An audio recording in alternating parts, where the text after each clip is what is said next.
À la fin du XVe siècle, deux navigateurs portugais s'approchent d'îles inconnues. Perdu au croisement de l'équateur et du méridien de Greenwich, l'archipel de Sao Tomé et Principe apparaît comme un mirage au milieu de l'océan. Ce territoire baigne au creux de l'Afrique de l'Ouest, au large du Gabon.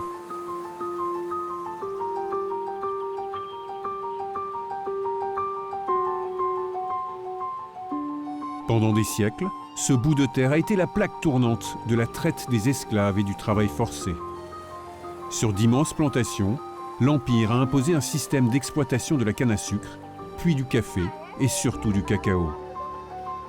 Les colons portugais ont quitté Sao Tomé en 1975, laissant derrière eux des fantômes.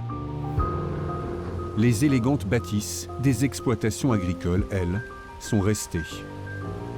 Elles plient sous le poids du passé. On les appelle ici les roças. Quand on plonge entre leurs murs décrépits, les souvenirs ressurgissent. Leurs noms bucoliques tranchent avec leur histoire. Porto Alegre, Fraternidade, Novo Destino, Saudade. Des centaines de familles s'y sont réfugiées aujourd'hui.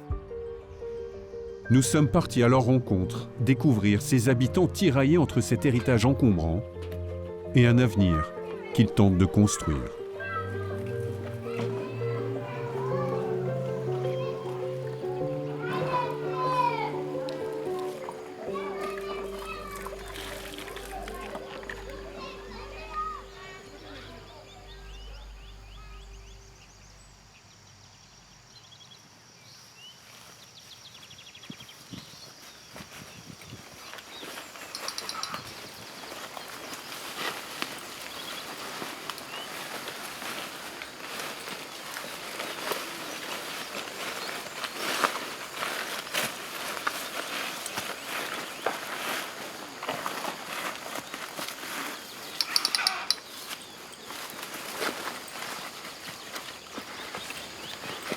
Sous l'ère coloniale, les Portugais ont importé le théâtre pour se divertir.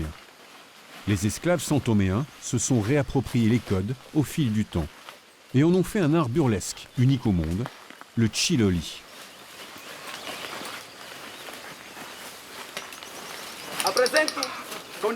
Je vous présente tout mon respect, mon ami Infante Valdovino. Et moi, je vous présente mon respect et ma confiance.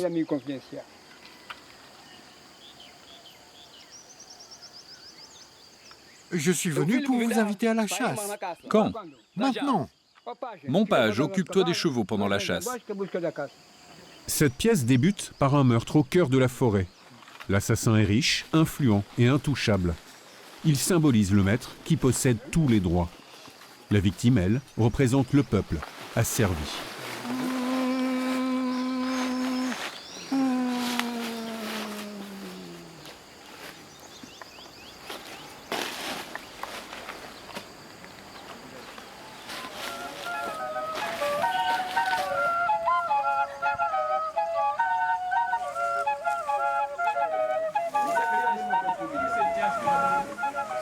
Derrière ces airs carnavalesques, le chiloli est en fait un long plaidoyer pour la justice et une dénonciation de l'esclavage. Ce spectacle nous raconte l'histoire de Sao Tomé et Principe, l'histoire d'un peuple qui dépasse sa condition et qui se libère. Aujourd'hui émancipé du joug portugais, ce peuple africain parviendra-t-il enfin à panser les plaies de la colonisation et prendre son destin en main ?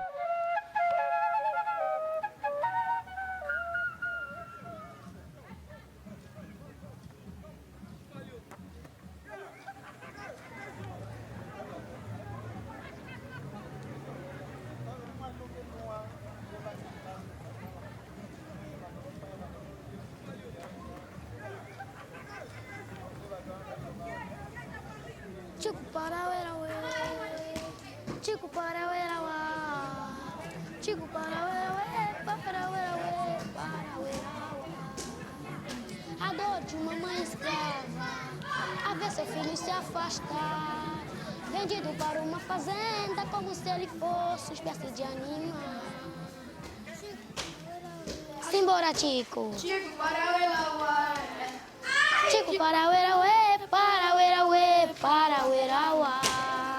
A dor do pai era mais forte, mas nada podia fazer do que se ajoelhar na terra, pedir para Deus que queria morrer.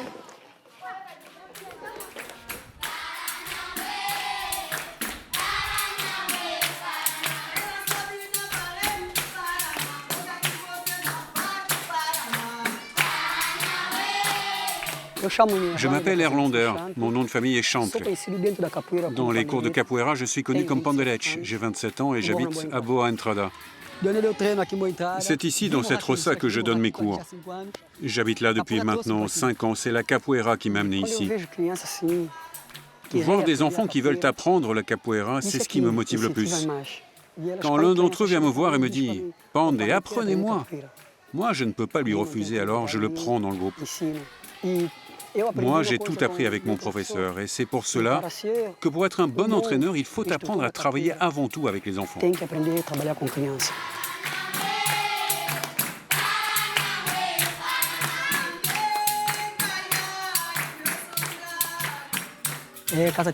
Ça, c'était la maison où habitaient les seigneurs, les maîtres, il y a très longtemps.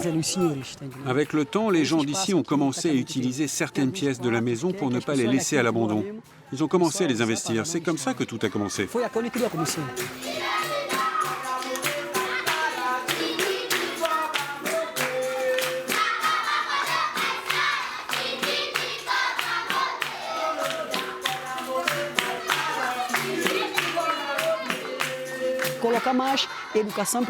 Il faut mettre l'éducation par-dessus tout. Ne pas manquer de respect aux anciens, respecter son père et sa mère à la maison. Tout ça fait partie des enseignements de la capoeira. La capoeira sert à éduquer. Par exemple, il est inimaginable qu'un élève vienne à manquer de respect à qui que ce soit. Ce n'est pas possible.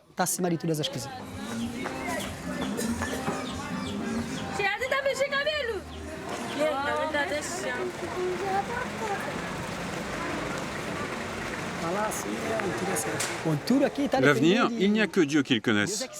Tout est entre ses mains. Moi, tout ce que je veux faire, je le fais pour cette génération et pour la génération future. Quoi qu'il en soit, je m'en remets à Dieu.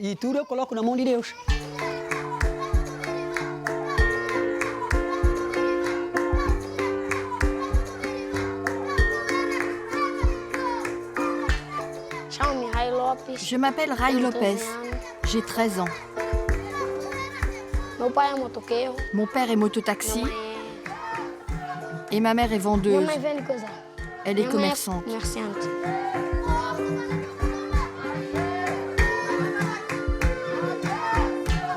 Moi, j'aime écouter de la musique et jouer du berimbau.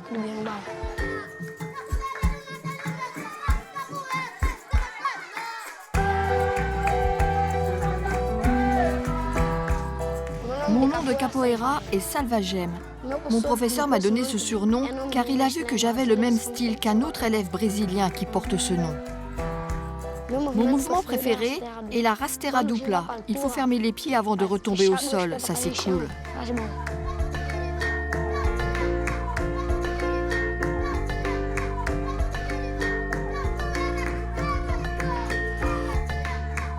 Moi, je voudrais voyager en faisant de la capoeira.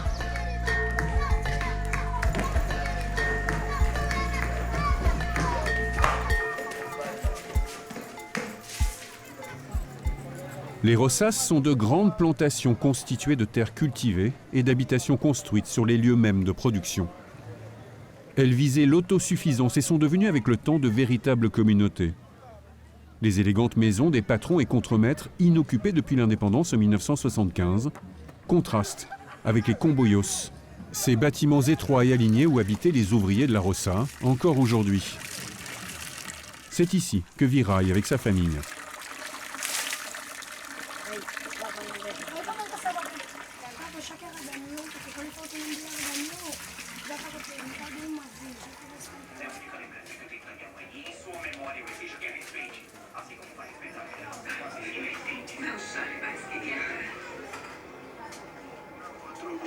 Ao contrário. Pelo que parece, estão tentando salvar o Chacon. Parece que ele será uma testemunha no julgamento. Julgamento contra quem? Essa pergunta é desnecessária, patroa. Hoje em dia, todo mundo sabe que a cabeça que tem um valor mais alto... Aïe! Oi! Viens, il faut aller à l'école.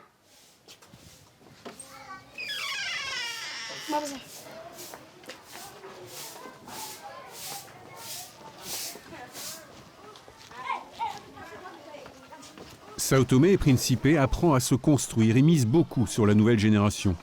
Le pays est un État jeune, près de la moitié de la population a moins de 20 ans. Ces enfants de paysans ou de petits commerçants comme Rai quittent leur roças chaque demi-journée pour s'instruire, lire ou compter. Le taux de scolarisation de l'île atteint quasiment les 100% à l'école primaire. Il y a quoi comme cours aujourd'hui? Maths, français... Ah non, pas français. Écologie. Moi, je suis meilleure que lui en géographie. Qui c'est qui est meilleur en géographie? Toi, t'es meilleur que moi en quoi? Bon, en capoeira, c'est vrai, c'est lui le meilleur.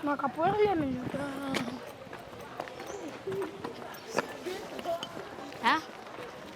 Quer?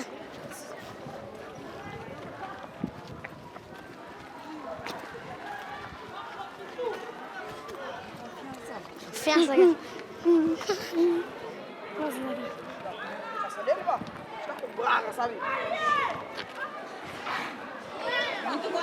Bon après-midi à tous. Asseyez-vous.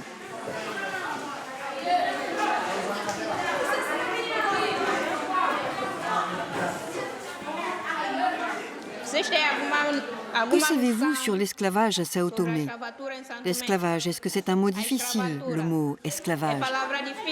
Est-ce un mot dont vous maîtrisez le sens? Rai, dis-nous, que sais-tu? Vas-y. C'était un travail très dur. Et en échange, il n'y avait pas de salaire ni rien. Ils étaient tout le temps affamés. Et s'ils s'arrêtaient de travailler, c'était des coups de fouet. Ok, merci. Continuons. On va encore parler de Sao Tomé et Principe. Vous savez qu'il existait différents types de roças. Roça Augustino Neto, Roça Boa Entrada, Roça Bela Vista. Mais qu'est-ce qu'une roça? C'est quoi exactement? La roça, c'était ce que les Portugais utilisaient pour faire tourner les plantations de cacao et les plantations de café. Les roças étaient les lieux où les Portugais plantaient le café et le cacao. Mais comment étaient ces plantations? Étaient-ce des petits ou des grands domaines?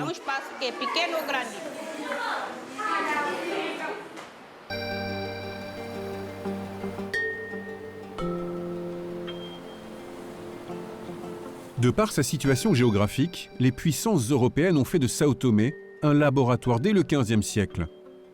L'homme noir, exploité dans la canne à sucre, une première dans l'histoire. Le modèle sera reproduit dans toute la Caraïbe.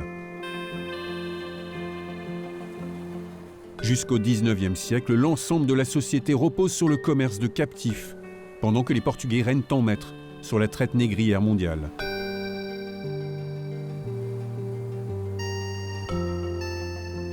Ces décennies marqueront le pays au fer rouge. Une fois l'esclavage aboli en 1876, l'Empire a besoin de nouveaux bras pour cultiver ses territoires exotiques. Des travailleurs sous contrat viennent d'Angola, du Mozambique et du Cap-Vert pour désormais cultiver le café et surtout le cacao. Ces serviteurs, comme on les appelle ici, travaillent plus de 14 heures par jour dans des conditions de labeur extrêmes. Une main-d'œuvre corvéable à merci.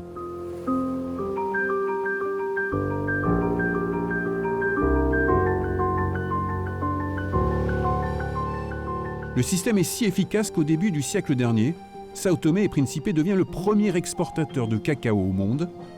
Voilà l'amertume que cache le doux surnom des îles chocolat. Mais la communauté internationale critique cet esclavage dissimulé. Et le Portugal doit rendre des comptes. Pour redorer son image, il construit dans les roças des écoles, des églises et surtout des hôpitaux. Des structures inimaginables dans le reste de l'Afrique qui fonctionnent jusqu'à l'indépendance du pays. Depuis, elles subissent inexorablement les affres du temps et la nature semble prendre possession de ces ruines.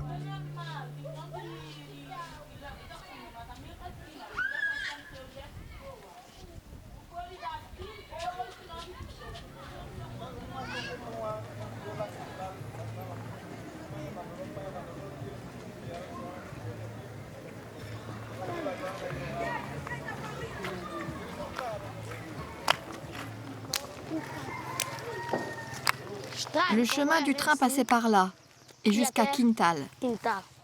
C'est le chemin privé de la Roça Boa Entrada.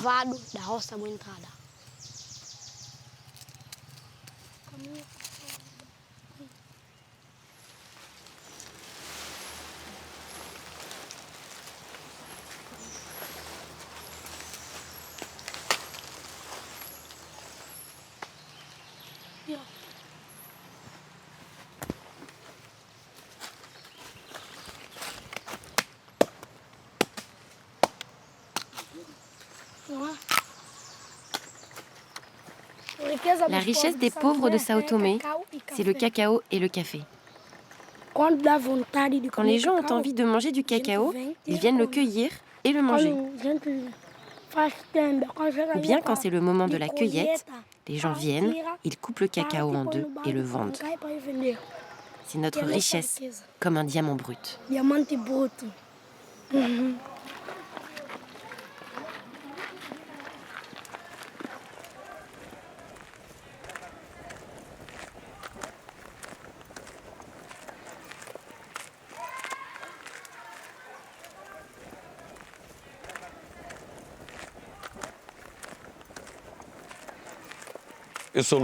Je suis Luís Mário Almeida.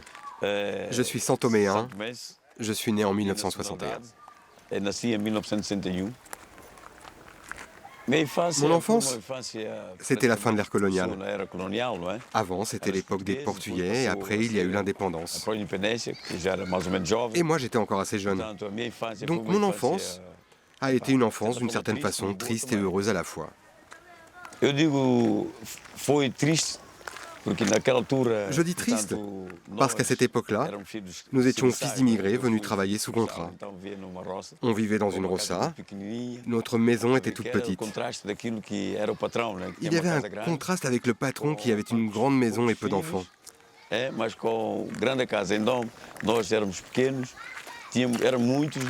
Nous étions une famille nombreuse. Mes parents dormaient dans un grand lit et nous, avec mes frères, nous dormions par terre. Mes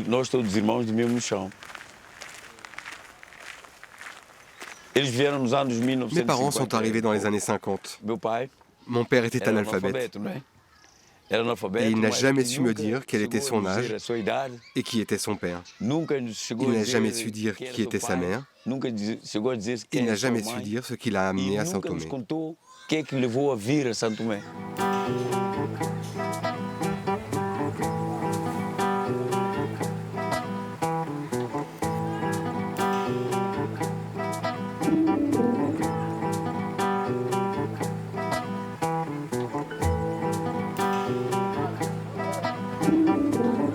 De nombreux Capverdiens qui fuyaient la sécheresse et la pauvreté de leur pays ont remplacé les esclaves dans les roças de Sao Tomé. La plupart ne sont jamais rentrés.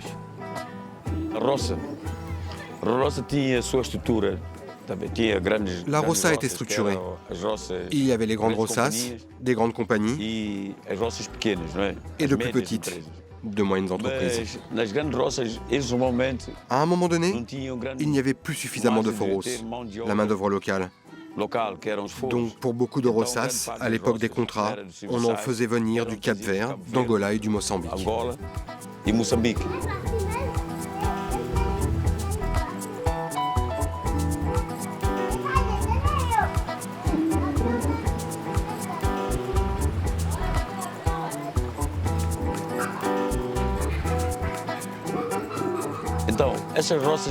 Les roças étaient organisées de telle manière. Le siège où se trouvait l'administrateur, la comptabilité et tout le système de gestion et les gros entrepôts. Il y avait des dépendances qui étaient des plus petites exploitations, entre 50 et 300 hectares, avec environ 300 travailleurs, gérés par un maître, et un contremaître différent pour les hommes et les femmes.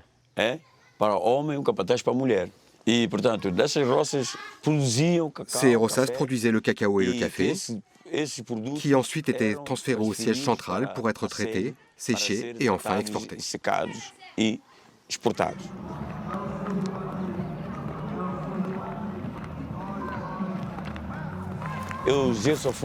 Je suis directeur exécutif d'une coopérative d'exportation de café biologique. L'univers du café me passionne depuis toujours. Tout petit, je venais là pour être en contact avec le café et les producteurs, et je posais des tas de questions.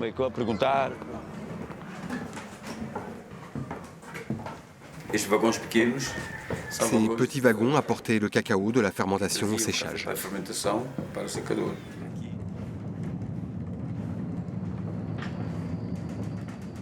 J'ai joué ici. J'ai connu cet endroit rempli de café. Les gens travaillaient beaucoup d'heures sans interruption. Pour s'occuper du four, il y en a même qui dormaient ici. Ils ne faisaient que travailler. Les conditions de travail, vous savez, elles étaient proches de l'exploitation.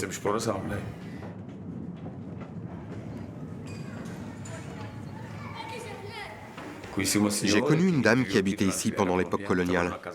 Elle travaillait dans la maison du patron, et quand elle est revenue ici longtemps après, elle était si triste de voir tout ça en ruine qu'elle en a pleuré, et elle a décidé de ne plus jamais revenir à Monte Café.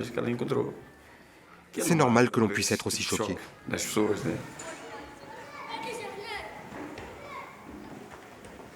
D'une certaine manière, nos parents n'ont pas perdu d'argent, mais ils ont donné leur sang pour tout ça, pour construire tout ça. Et nous, on le laisse se dégrader ?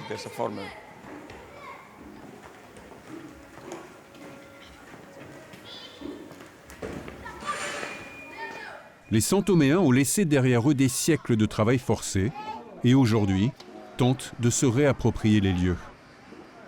Mais il leur faut du temps, car les stigmates de la colonisation demeurent dans les roças, dans les champs, comme dans les esprits.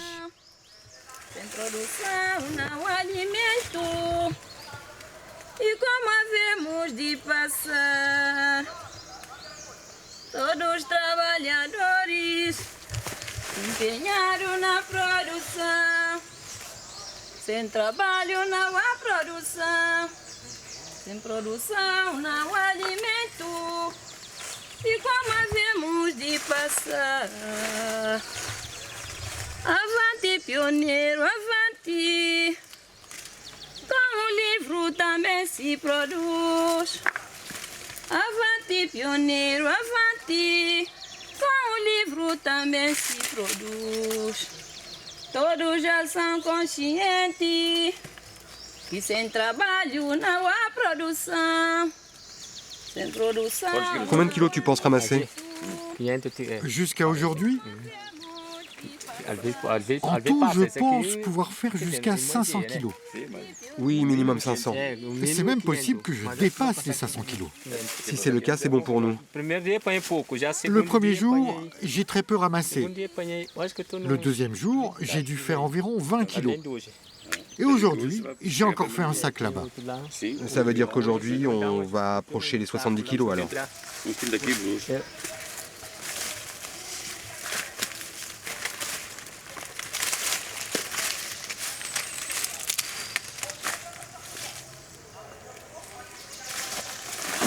En ce moment, on est l'un des plus importants producteurs de café Robusta et Arabica. Je coordonne l'équipe composée de techniciens agricoles. Le technicien doit apprendre aux agriculteurs comment bien cueillir le café. Par exemple, on doit cueillir uniquement du café bien mûr. Il ne faut pas cueillir du café vert, parce que ça peut nuire à toute la production.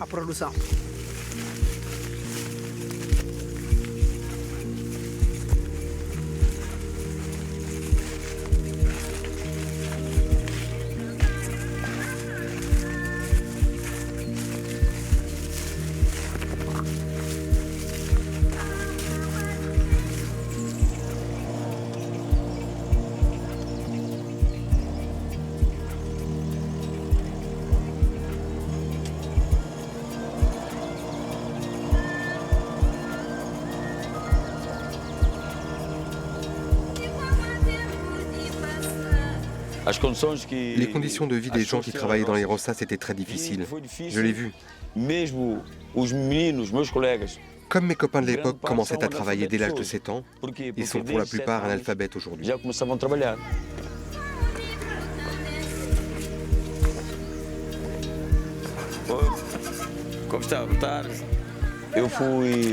Moi, j'ai eu la chance d'être allé au lycée agricole. Je voulais devenir maître ou contremaître. Ça m'a vraiment marqué car la discipline y était quasi militaire. Je veux dire, on portait les uniformes de la guerre du Biafra. Les uniformes donnés par les Portugais.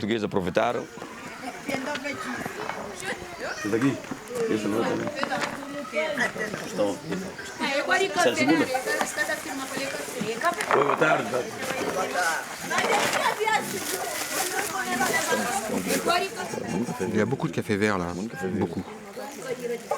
Ce café est prêt? Oui, celui-là, il est bon. Mais il y a trop de café vert là. Vous ne l'avez pas vu? Certains producteurs sont jeunes et n'ont pas encore appris à faire une bonne sélection. Il y a des variétés qui mûrissent plus vite que d'autres. Parfois, ils confondent la variété jaune avec la verte. Ça arrive qu'ils fassent cette erreur.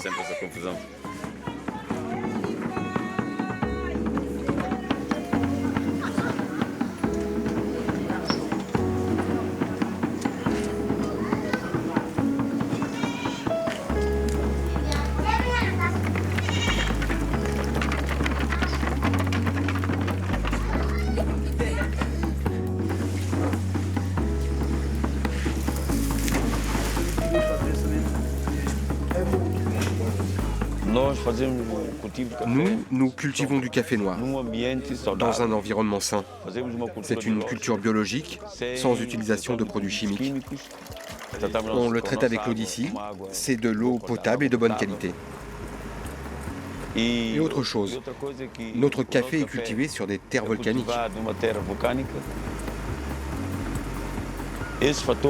Tous ces facteurs sont déterminants pour obtenir une excellente qualité de café.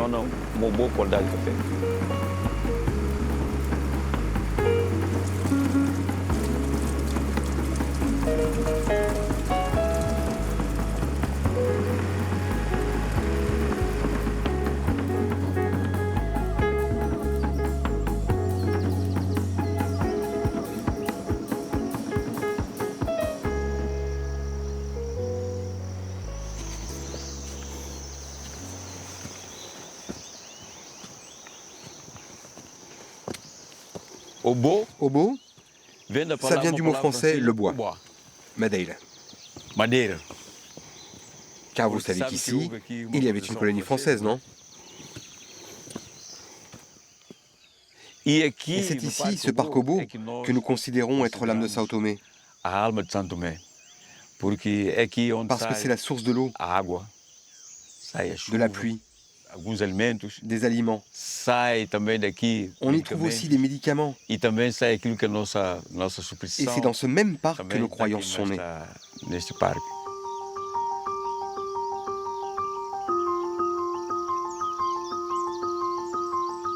Les gens avaient peur de l'Obo, car c'est ici que vivaient les fugitifs.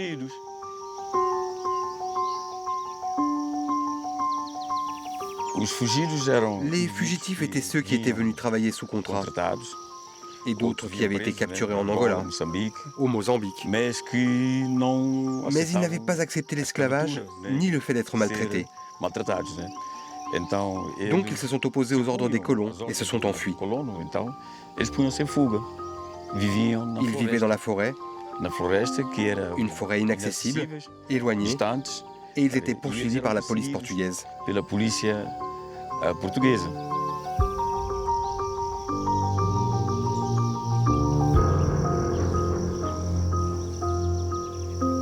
À l'époque, ma génération a été une des dernières à croiser encore des fugitifs.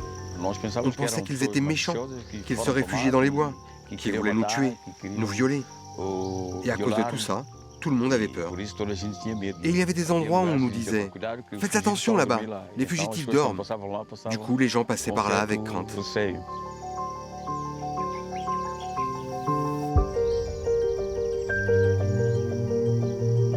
On ne connaissait pas leur histoire, ni la raison de leur fuite. On voulait nous faire croire qu'ils étaient dangereux et violents. Mais en réalité, ils étaient courageux. Parce que pour vivre retranché dans une forêt comme celle-ci, sans rien, il faut avoir du courage.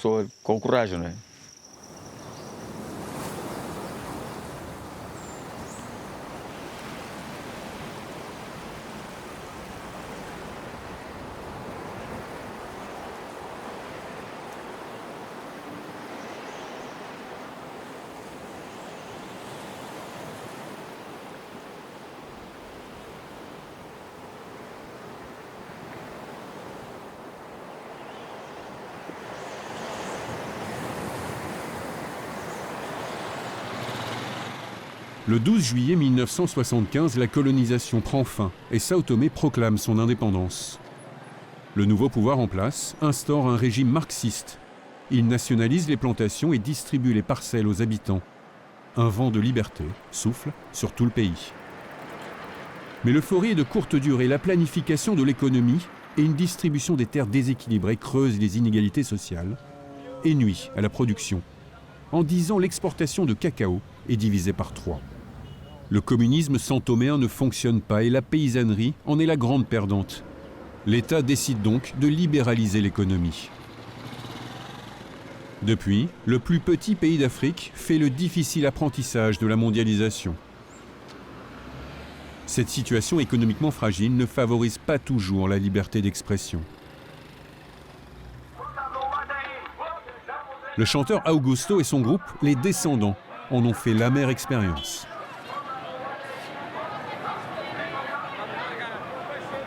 Je suis originaire d'ici, José Augusto Pereira Vieira, chanteur du groupe Les Descendants. Mais en plus de la musique, j'ai rêvé de faire de la politique ou de devenir un représentant de ce pays.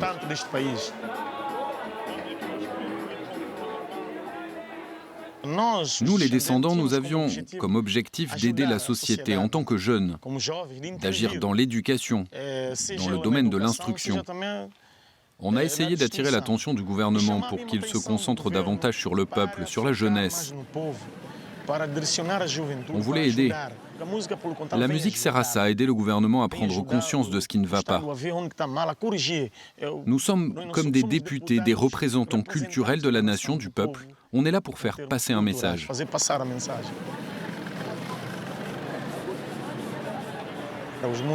Les musiciens ici n'ont pas de ressources ni de moyens. Il n'y a pas de grosses scènes. C'est dur de gagner de l'argent. Alors nous nous sommes serrés la ceinture pour mettre de l'argent de côté. On a réuni toutes nos économies et on est parti au Portugal pour enregistrer un disque. Fora daqui, Fichez le camp. Ce disque a eu la malchance de sortir pile au moment des élections. Parce qu'ici, ce n'est pas la France, ce n'est pas l'Europe. Il n'y a pas de liberté d'expression. Ici, c'est l'Afrique, c'est une île.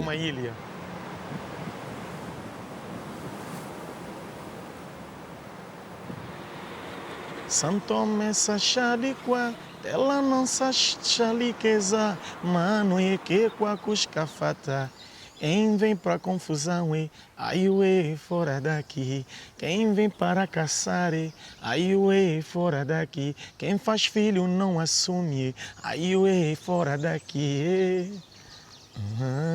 Aí fora daqui. Après cette chanson, on a eu des retours négatifs. Ça a été mal interprété. Nous n'avons plus eu les mêmes opportunités que par le passé. Auparavant, nous étions un groupe tout le temps invité lors de spectacles, d'événements, dans des fêtes. À partir de là, on n'a plus vraiment eu de vraies opportunités. Les gens nous demandent dans la rue, mais qu'est-ce qui se passe avec votre groupe? Vous faites plus de disques, vous ne jouez plus? Si, en fait, on joue, toujours, mais on n'a plus la chance de se produire. De mostrar o que fizemos.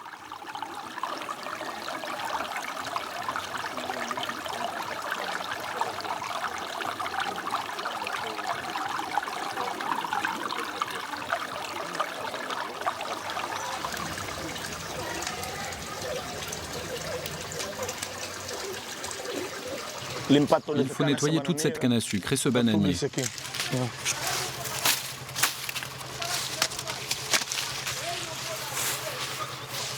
Hoje é o fim de semana, eu quero divertir, eu quero é curtir numa boa.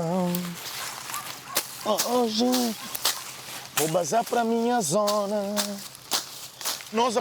On a appris cela avec nos ancêtres. Moi, j'ai appris avec mon grand-père sur son champ de canne à sucre. J'ai appris la fabrication de l'eau-de-vie avec mes amis Johnson, Folia, Loulou. Ils avaient déjà un champ à eux et moi, j'étais le dernier à en acquérir un. Eux, ils m'ont encouragé à en chercher et je suis content aujourd'hui. En plus de mon métier à la télévision, il y a toujours le travail des champs. C'est de là que tout est parti pour nous, les descendants. À l'époque, on n'avait pas de moyens financiers pour enregistrer un disque. On réunissait l'argent que chacun gagnait grâce au travail des champs. On devait couper de la canne à sucre pour en faire de l'eau de vie pour pouvoir sortir notre premier, notre deuxième et notre troisième morceau. On a réuni l'argent grâce au commerce de l'eau de vie pour pouvoir enregistrer les instrumentaux.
Mes grands-parents, à l'époque, ont été amenés ici pour travailler à la Roça Rio Duro.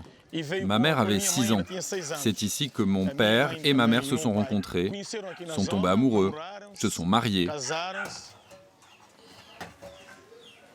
Voilà pourquoi je suis ici, José Augusto Pereira Vieira, plus connu comme Augusto d'Agostinho Neto, de la Roça Agostinho Neto.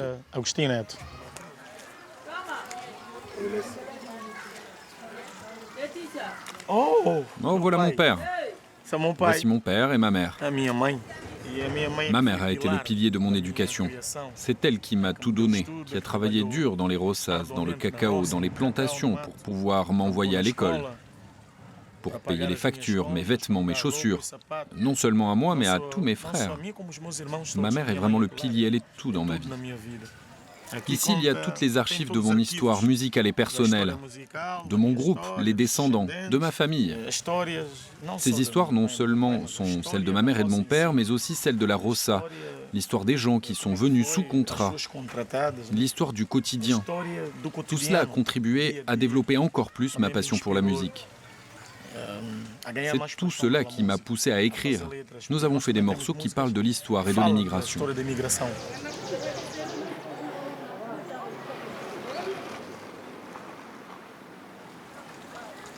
Voici l'ancienne Roça Agostinho Neto, avec ma tante et mon oncle.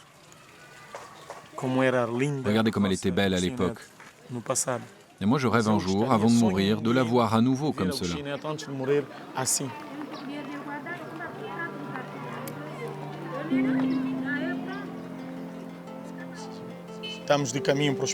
On est sur le chemin de l'hôpital, là où étaient soignés les malades de cette Roça. Mais c'était aussi l'un des plus importants hôpitaux du pays. Le célèbre et triste hôpital où je suis né, où tous mes collègues des descendants sont nés. Où dans les années 80-90 sont nés quasiment tous les jeunes de São Tomé.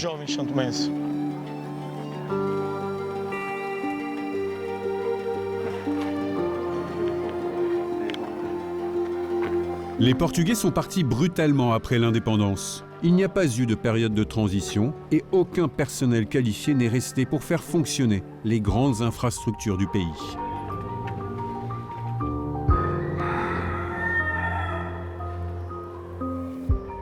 Même s'il était un symbole de la colonisation, l'hôpital d'Agostinho Neto était considéré comme un monument national par les Santoméens.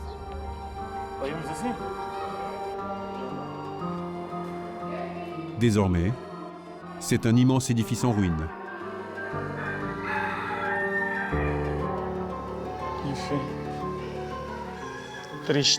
C'est très triste. Quand je rentre ici, ça me donne envie de pleurer. Je vois cet hôpital où je suis né, où j'ai grandi, où j'ai vu tellement de choses. Ça me donne envie de pleurer. C'est très triste, vraiment.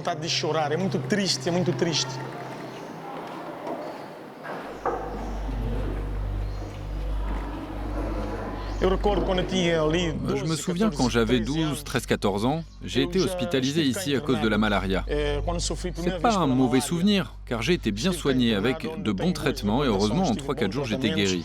Et c'est pour ça que ça me rend triste de le voir dans cet état.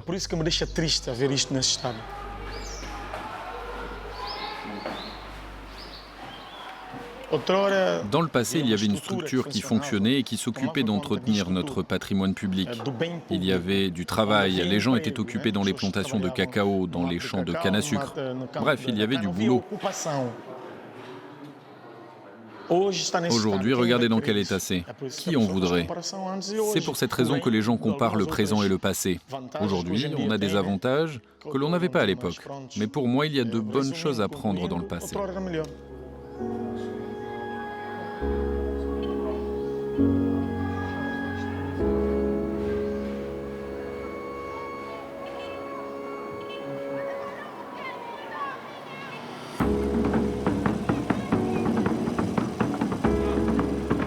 La musique vient de l'âme.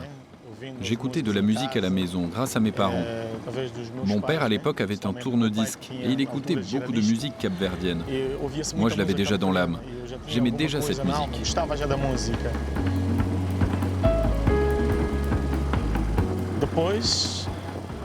Ensuite j'ai commencé le catéchisme dans une église catholique. Tous les enfants, moi le premier, on était choristes. C'est là qu'on a appris la subtilité du chant des notes. C'est là qu'on a pris confiance. On s'est rendu compte qu'on avait du talent et qu'on devait en faire quelque chose.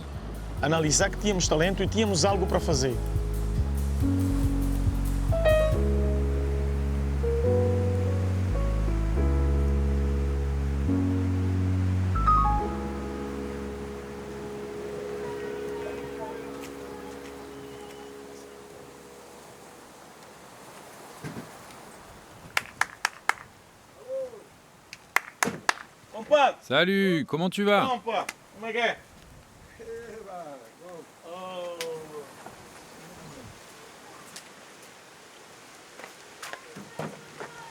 On est amis depuis l'enfance et on aimait déjà jouer des petits morceaux avec des guitares, avec des cordes de bananier. C'est là qu'est né notre amour pour la musique. Le groupe est composé de 5 éléments. On s'appelle les descendants, car nous sommes des enfants de parents capverdiens, de parents angolais et d'autres de parents santoméens. Viens, on essaye de reprendre celle qu'on faisait avec les descendants.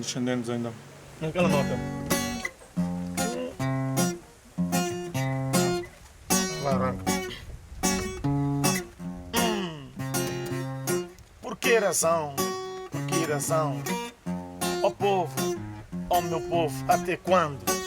Até quando o sofrimento deste povo que luta tanto para sobreviver, enquanto os grandes gafanhotos só querem comer à custa do povo trabalhador que sofre, que labuta. É triste, meu Deus. Até quando, meu Senhor? Até quando meu povo vai parar de sofrer? Até quando, meu Deus? Que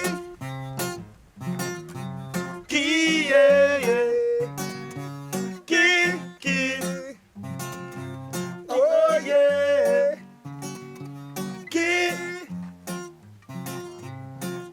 yeah, que oh yeah. Vejo tudo isso por que razão? Vejo a política sem explicação. Eu não sei por que essa exagerada inflação. Eu não sei por que essa exagerada inflação. E uma ignorância. Dans le sud de l'île se trouve le royaume des Angolares.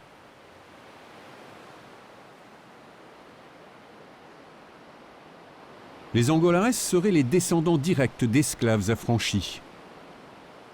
Ce peuple a toujours refusé la servitude face à l'autorité portugaise et s'est tenu à l'écart du système des Roças. Ce qui lui a valu une réputation rebelle et libre, voire même un peu sauvage. Une sorte de village d'irréductibles très attaché à son bonheur.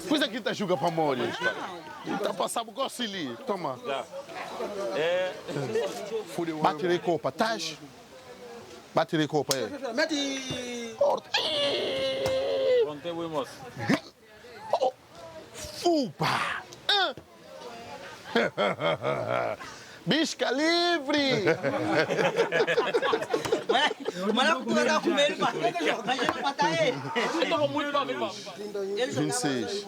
Aujourd'hui, cette communauté de pêcheurs vit pacifiquement sur la côte sud-est du pays. Je m'appelle Aladim dos Santos, surnommé Didi. J'ai 36 ans.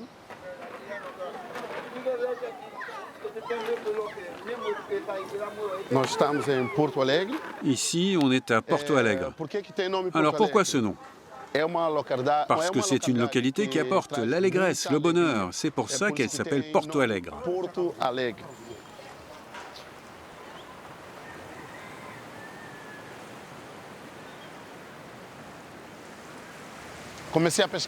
J'ai commencé à pêcher quand j'avais 12 ans. Quand j'ai eu 16 ans, j'ai commencé la pêche en apnée.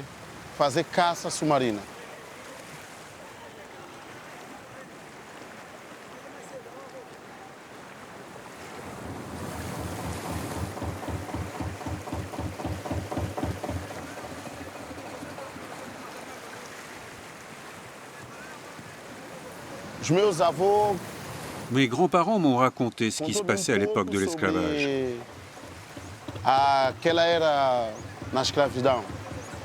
Au départ, je me suis senti triste. Mais juste après, j'ai eu un sentiment de peur aussi. Les deux sentiments ne faisaient qu'un, la peur et la tristesse. Parce que ça m'a fait vraiment de la peine d'entendre ces histoires des gens qui ont travaillé à cette époque-là.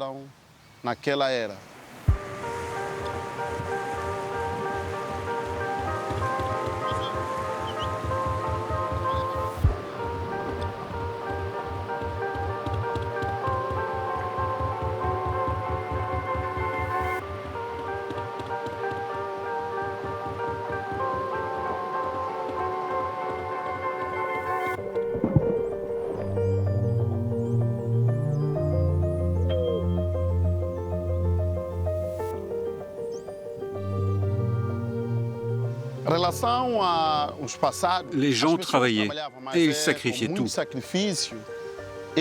Personnellement, je pense que les habitants de São Tomé doivent être libres. Ils doivent avoir un emploi. Mais ils doivent être libres, aujourd'hui avant tout.